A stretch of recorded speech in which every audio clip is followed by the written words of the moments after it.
Uh, saya ke Makassar waktu itu daftarnya ke untuk orang lain begitu. Seperti nasib yang dialami adik saya begitu. Jadi dalam perjalanan ibu saya tekuni, tidak tahu bahwa ada sekolah itu ibu. Tahun berapa itu? Itu tahun, saya dulu SMA tahun berapa ya?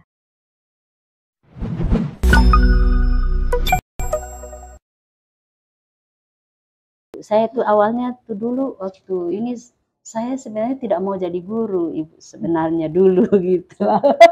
Jadi orang tua tuh menawarkan saya untuk jadi pendeta sebenarnya. Waduh. Tapi cita-cita saya itu sebenarnya ingin jadi perawat. Dipenuhi anak bungsunya. Anak nomor 3. Nomor 3, ya. Jadi, tapi karena waktu SMA kita kebetulan ada dikunjungi ke sekolah, ada dari ini untuk kalau ada yang mau minat ke sekolah perawat itu saya juga termasuk salah satu mendaftar. Hanya saya itu jatuhnya di ukuran tinggi gitu. Kurang ya. Iya, karena harus 160 sama dengan ukuran poluan. Ibu bukannya 160 ada ya? Saya 155 ibu. Oh ya? Ini ngukurnya gimana ya? Jadi gak terpenuhi hanya gara-gara ukuran tinggi badan. Ukuran tinggi. Jadi tamat SMA pun juga saya masih bercita-cita itu mau itu melamar ke perguruan tinggi yang keperawatan, hanya memang juga tetap itu ukurannya tidak dapat. Hanya waktu itu juga mungkin Tuhan sudah atur sedemikian rupa. Saya ke Makassar waktu itu kebetulan saya tinggalnya di Kabupaten Luwu ibu. Luwu ya? Iya Luwu. Saya ke Makassar waktu itu daftarnya ke Unhas, Universitas Hasanuddin dulu dengan IKIP Makassar dulu. Nah kebetulan dua-duanya saya lulus. Saya lulus di Unhas di ekonomi karena saya dari biologi toh ibu. Dulu SMA. Jadi lulus saya di Unhas juga, lulus di IKIP juga. IKIP ambil apa? Saya ambilnya waktu itu biologi. Oh jauh. Tapi karena waktu itu ada pendaftaran juga di sekolah guru pendidikan luar biasa, ini juga ada bersamaan juga. Saya ngikut juga, saya lulus juga di situ. Jadi keluarga bilang sudah kamu lepas aja yang di Unhas dengan di ini. Biar kamu masuk di Unhas saja karena kemampuannya ya bisa biar sepupunya yang masuk di sekolah guru pendidikan luar biasa. Tapi waktu itu memang ada keluarga yang tamat dari situ. Itu masih proyek kayaknya waktu itu. Begitu tamat mereka langsung ada SK gitu, SK penempatan. Jadi saya bilang, Kak bagaimana? Masa kamu baru tamat begini langsung diangkat jadi PNS? Iya Kak. Terus itu sekolahnya bagaimana? Apa ya ini? Belajar apa gitu? Belajar tentang apa? Terus bagaimana nantinya ke situ? Jadi dia kasih tahu lah begini. Oh nanti ketika tamat dari situ Dek, kita ini melayani anak-anak disabilitas. Ada yang tunanetra, ada yang tunarungu wicara, ada yang intelektual, ada yang cacat tubuh, ada yang waktu itu autis belum terlalu ini waktu kami belum terlalu dikenal ya? Belum dikenal, iya. Jadi oh begitu Kak, dia bilang iya. Tapi hebat deh, kamu tamat langsung kerja gitu. Dia bilang kalau adik mau ini kita ke kampus saya daftar. Saya kayaknya tertarik deh. Kebetulan begini Bu, di keluarga saya itu adik saya pas dekatnya saya itu memang mengalami gangguan ini intelektual. Karena waktu mama hamil dia itu katanya mama sakit-sakit. Jadi konsumsi obat dari banyak tuh dari dokter. Kemudian lahirlah adik saya ini, dia mengalami gangguan itu. Ya, jadi waktu itu ketika kakak sepupu ini bilang begitu, saya langsung teringat adik saya. Saya bilang seandainya ada sekolah dulu ini, adik saya bisa ditangani. Bisa ditangani, dia bisa sekolah, tapi karena tidak ada karena kita tidak tahu, akhirnya adik saya kasihan hanya di rumah saja gitu. Oh, jadi Tidak nggak dilayani, nggak sekolah waktu itu. Maaf Ibu. Iya, nggak apa-apa. Ada terus? Iya. Jadi apa namanya? Jadi waktu itu saya berpikir sudah saya biar kuliah di situ saja sambil saya mendalami tentang ilmu KPLB-an ini supaya karena adik saya tidak ditangani pendidikannya, saya mau supaya saya bisa menjadi sedih juga kalau cerita Ibu ya. Saya juga bisa jadi berkat untuk orang lain begitu. Seperti nasib yang dialami adik saya begitu. Jadi dalam perjalanan Ibu saya tekuni, saya lulus itu saya tekuni, saya kuliah, saya bilang saya harus jadi guru seperti ini supaya saya bisa menolong orang lain yang senasib dengan adik saya begitu. Ya, Adik iya. itu waktu itu memang nggak ada informasi ya? Tidak ada informasi, kita tidak tahu bahwa ada sekolah itu Ibu. Tahun berapa itu? Itu tahun, saya dulu SMA tahun berapa ya? 87. Jadi kayaknya sekolah luar biasa itu dibukanya itu di sekitaran tahun 85 kalau tidak salah. Baru ya? Baru. Di Kupang sini tahun 85 Ibu. Iya ya, jadi belum tahu banyak. Jadi belum tahu banyak tentang pendidikan luar biasa ini. Jadi itu yang membuat juga, ya? menjadi satu motivasi untuk saya bagaimana cara supaya anak-anak yang mengalami disabilitas ini mereka bisa mendapat pendidikan yang sama dengan anak-anak normal. Gitu. Jadi itu yang membuat saya lebih semangat lagi Ibu untuk melayani anak-anak seperti ini. Dan keluarga nggak ini lagi ya, nggak mempersoalkan pilihan. Iya, keluarga tidak mempersoalkan lagi untuk pilihan. Jadi memang Bapak dengan Mama sempat bilang, loh, kamu dulu bilang tidak mau jadi guru. Saya belum menceritakan ke orang tua bahwa saya sekolahnya ini nanti PLB itu ya. Ini nanti mau melayani seperti ini gitu. Setelah saya tamat baru saya ceritakan ke orang tua, Bapak dan Mama, saya memilih sekolah ini karena adik saya dulu tidak dapat pelayanan gitu. Jadi begitu Ibu. Jadi itu yang sangat sampai hari ini saya berusaha untuk bagaimana supaya semua anak-anak yang disabilitas ini bisa mendapat pelayanan. Makanya saya di sekolah saya setiap ini tolong teman-teman ketika kamu mendengar anak ada di mana yang mengalami apa begitu diinformasikan supaya kita berikan pengertian kepada orang tua supaya anaknya juga bisa, karena mereka itu mendapat hak yang sama. Mendapat hak yang sama untuk pendidikan, hak hidup gitu. Karena ketika anak-anak seperti ini dibiarkan kan kasihan nanti masa depannya mereka nanti seperti apa. Nah, selama Ibu, jadi ini Ibu dari pertama ke Surya ya, Surya dari Toraja langsung Surya baru ke sini ya. Ini dari Toraja langsung ke sini waktu tamat Ibu. Langsung di pembina maksudnya. Saya awalnya di Asuhan Kasih di tempat Iya tadi kok Surya Asuhan Kasih, baru ke sini ya. Baru ke sini. Saya di pembina itu dari 2011 sampai sekarang. Dan di Asuhan Kasih itu dari 93 sampai 2010 Desember di sana. Saya 17 tahun 8 bulan gitu. Nah, buat komparasi Bu, waktu Ibu lulus itu langsung ngajar ya? Di SLB di Toraja atau di Luwu? Di Luwu Ibu. Langsung ya? Iya, jadi saya dengan Bapak waktu tamat sih sebenarnya masih keliling ini di daerah-daerah mana di Toraja yang ada, sampai kami naik turun gunung tuh. Karena kebetulan cari-cari informasi SLB itu ada di mana di daerah Toraja, karena Bapak kebetulan memang di Kabupaten Tanah Toraja, saya yang di Kabupaten Luwunya. Jadi saya dengan Bapak sempat ke Toraja itu mencari sekolah karena kebetulan yang kakak sepupu ini dia di daerah pegunungan tuh dulu awalnya. Jadi saya mencari dia awalnya itu ditempatkan di SLB di ibu kota kabupaten di daerah Makale.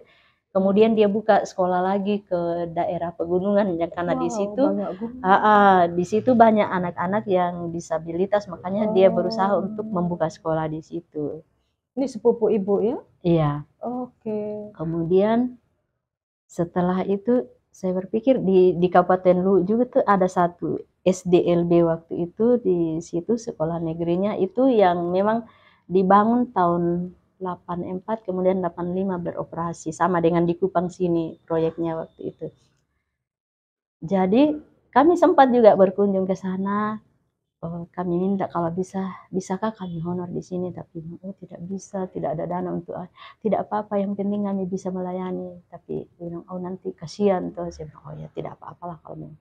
Jadi saya dan Bapak waktu itu berpikir, sudahlah kalau memang kita tidak diterima di sekolah, Bapak bagaimana kalau kita buka sekolah begitu. Kepikiran ya. Iya, buka sekolah SLB di kecamatan di tempat saya itu. Sempat memang waktu itu kita buka siswa waktu itu ada 20-an. Nah, karena itu, Ibu. Iya, banyak gitu. Nah, kebetulan Bapak punya ponaan tuh ada kerja di dinas pendidikan di sini. Jadi waktu itu dia kirim surat ke sana bahwa kamu datang di sini, ada penerimaan di sini. Biar datang tes dulu lah. Kalau lulus ya syukur. Tidak pun juga bersyukur tuh. Sudah Bapak bilang begini, kalau begitu saya yang berangkat ya, kamu teruskan dulu di sini. Oh iya boleh, tidak apa-apa. Nah, sudah datang ke sini itu Bapak kirim telegram lagi ke saya. Ini, Ma, ini apa kamu punya jurusan yang ada ini bagaimana? Saya bilang, aduh ini bagaimana nih Bapak, ini anak baru 11 bulan gitu, yang nomor 2 tuh. Baru 11 bulan. Jadi dia bilang, ya tapi kamu pikirkan deh, karena ini kayaknya berkat Tuhan ini luar biasa. Ini di sini kayaknya tidak ada yang tamatan itu. Saya bilang, oke lah saya komunikasi dengan Mama dulu. Kalau memang Mama bersedia, titip kita punya anak dulu. Karena kita namanya merantau tuh langsung mau bawa anak ke sini nih, ngeri juga gitu. Itu tahun berapa tuh ya? Tahun 92. Iya. Wow, masih susah ya. Jadi Mama, saya komunikasi Bapak dan Mama, dia bilang, ya boleh, saya bersedia untuk merawat anak kamu, tapi hanya satu yang pengen dia punya, Tuhan yang punya, dia punya ini nih, apa nyawanya Tuhan punya, tapi untuk saya rawat saya bisa. Jadi dengan spontan juga waktu itu saya oke, saya siap berangkat Mama, tapi Mama doakan saya supaya saya lulus. Dan Bapak dan Mama bilang, iya anak, kita tetap selalu berdoa untuk ini. Jadi saya datang waktu itu, hari ini datang, besok itu tutup. Ibu terakhir sekali. Jadi kebetulan besoknya itu hari ulang tahun ini Kotip tuh Kota Kupang. Jadi malam urus KTP, besoknya baru urus apa namanya kartu kuning. Ya, kebetulan kakak ipar di sini juga ada kerja di DPR tuh dulu. Jadi ada kenal orang di situ, jadi ya mulus-mulus semua. Jadi Bapak waktu itu sudah feeling mungkin saya datang, saya juga tidak informasi bahwa saya mau datang gitu. Jadi dia malam itu dia sudah tulis lamaran gitu. Jadi saya datang tinggal tanda tangan lamaran. Besok saya masuk kerja sama yang baik ya. Jadi apa namanya? Jadi begitu lamaran saya masuk, langsung pendaftaran ditutup. Saya dalam hati, aduh puji Tuhan luar biasa, ini Tuhan punya berkat yang luar biasa. Jadi tes begini, waktu tes kami 2 orang, kebetulan ada teman dari Bandung waktu itu, kami tes 2 orang jurusan yang berbeda dan jurusan yang sama yang mau diterima. Kebetulan teman ini jurusan tunarungu, saya jurusan tunanetra. Jadi kami tes di Dinas Pendidikan Provinsi. Jadi teman saya dia sudah habis tanda tangan, saya lihat dia juga PLB. Jadi saya tanya, kamu PLB juga? Oh iya. Oh saya juga. Jadi tanya, jurusan apa? Jadi saya tunanetra. Kamu tunarungu. Jadi sementara kerja ini soal yang sudah ini sudah tidak usah dikerjakan saja dengan ini, pasti kita dua lulus karena dua ini dibutuhkan. Beda-beda. Saya bilang tidak, saya harus kerja dengan ini karena ini namanya tes, berarti harus betul-betul tes kemampuan begitu.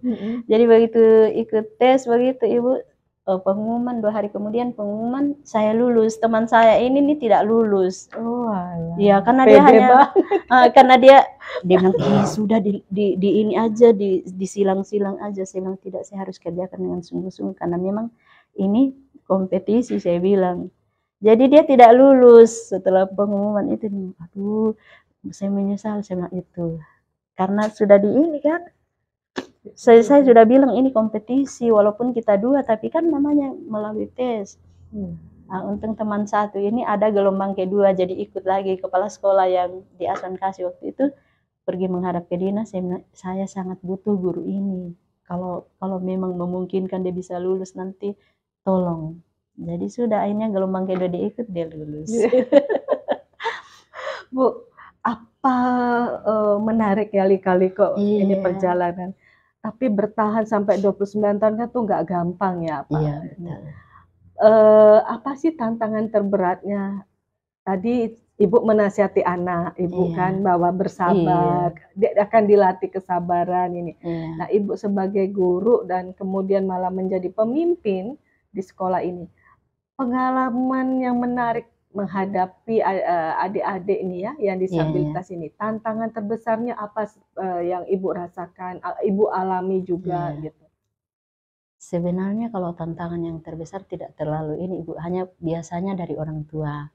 Gitu, orang tua yang kadang-kadang tidak memahami anak itu yang kadang-kadang membuat saya apa ya, rasa bagaimana ya.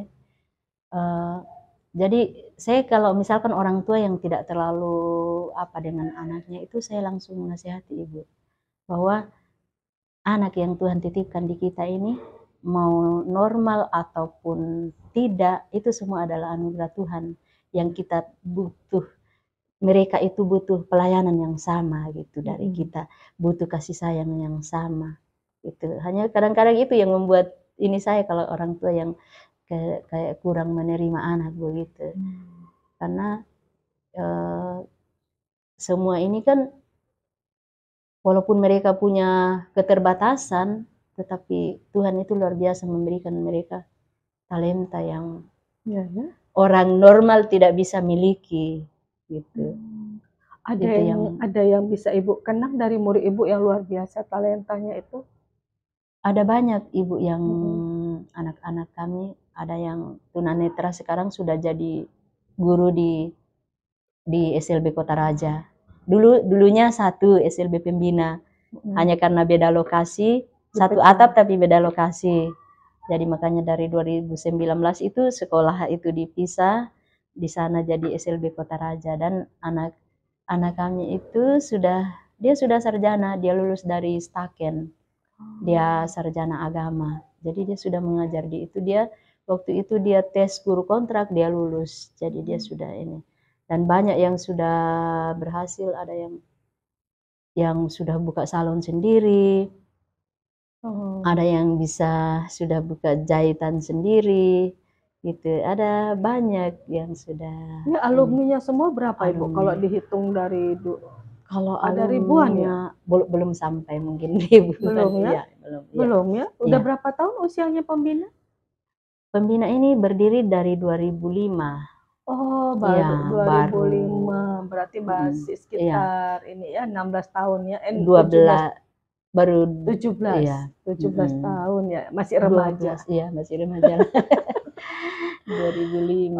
Jadi berapa ini berdasarkan ketunaannya ya? Kalau di sini ada tunanetra, tunarungu wicara, tunagrahita, tunadaksa dengan autis. Ada 5 ketunaan. 5 ya? Iya. 5. Ini masing-masing gurunya harus memenuhi kualifikasi 5 tuna ini? Seharusnya begitu. Tapi karena memang kita sangat-sangat kekurangan guru yang berlatar belakang pendidikan luar biasa, karena kebetulan dulu itu kan yang adanya itu di Makassar, di Surabaya, Jogja, Bandung, yang ada sekolah guru pendidikan luar biasa. Nah, makanya awal-awal itu guru-guru itu di drop dari Jawa sana. Nah, yang di ini kita punya orang di sini nih kan apa mereka lebih ini kan.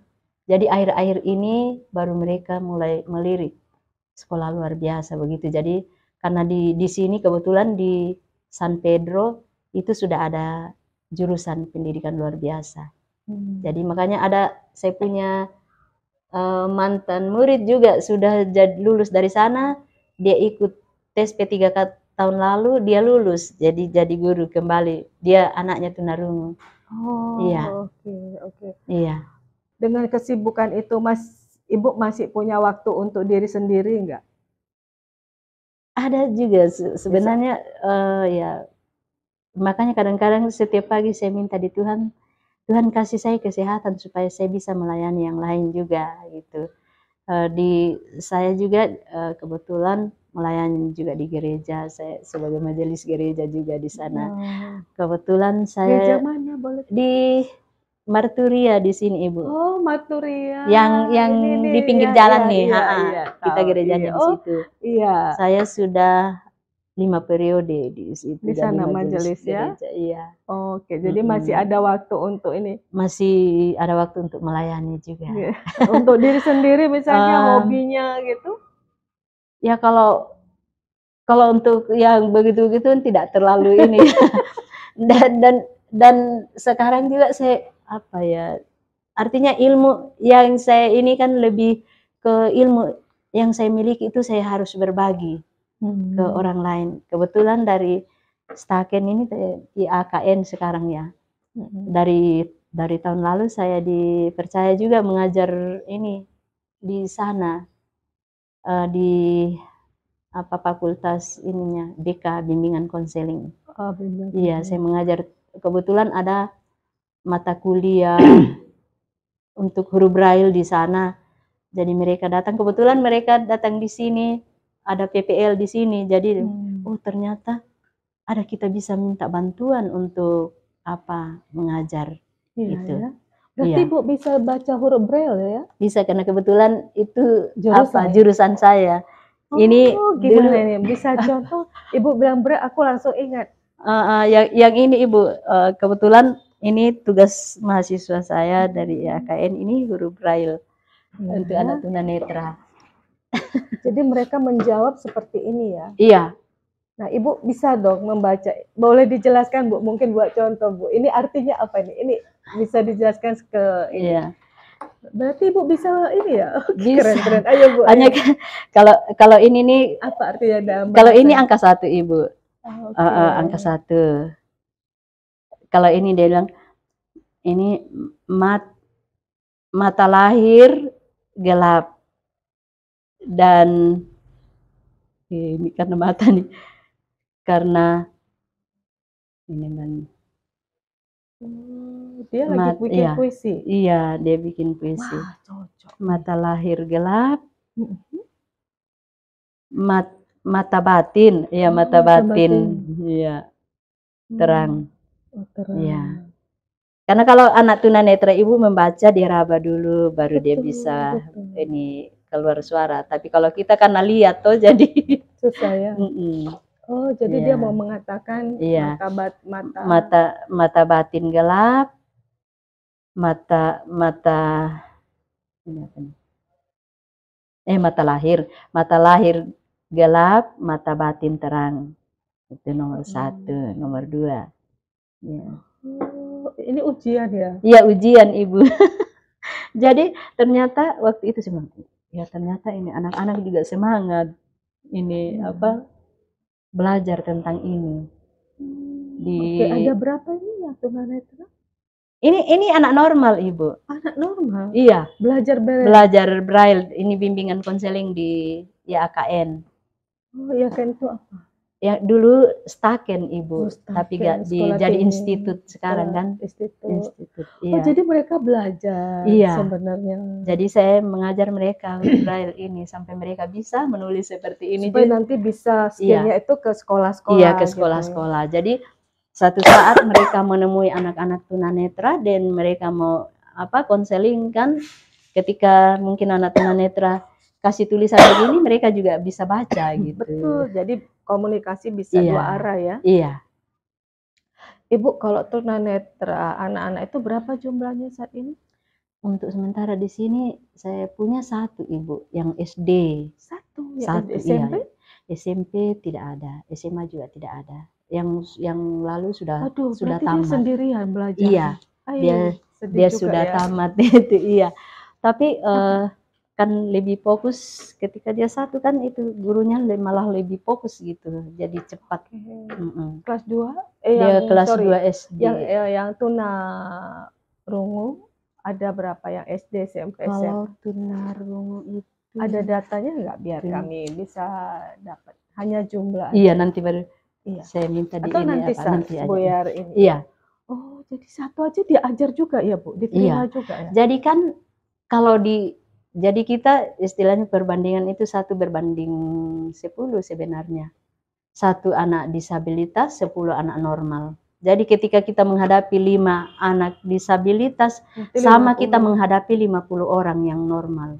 Wow, dalam konteks apa ini hitungannya ini perbandingannya? Jadi kan tingkat kesulitan melayani anak kan itu yang dilihat di situ.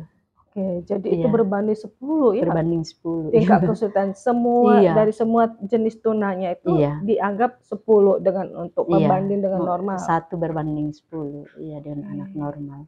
Oh, berat juga ya Bu ya. Memang berat, jadi tidak semua orang sih yang bisa ini. Dulu ada banyak guru-guru dari SMA, dari SMA yang di sekolahnya mereka tidak cukup jamnya untuk sertifikasi itu. Jadi mereka datang ke sini untuk minta jam tambahan. Saya bilang silakan, kita terima dengan senang hati, tapi apakah kamu mampu gitu.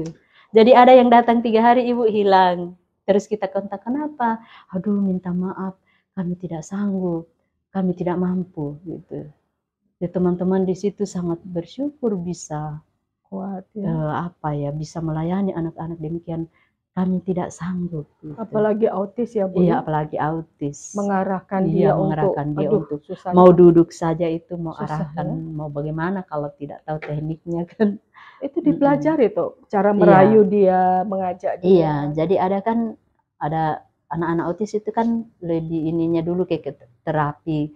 Kalau dia sudah bisa diam gitu di tempat, itu baru kita bisa masuk akademik.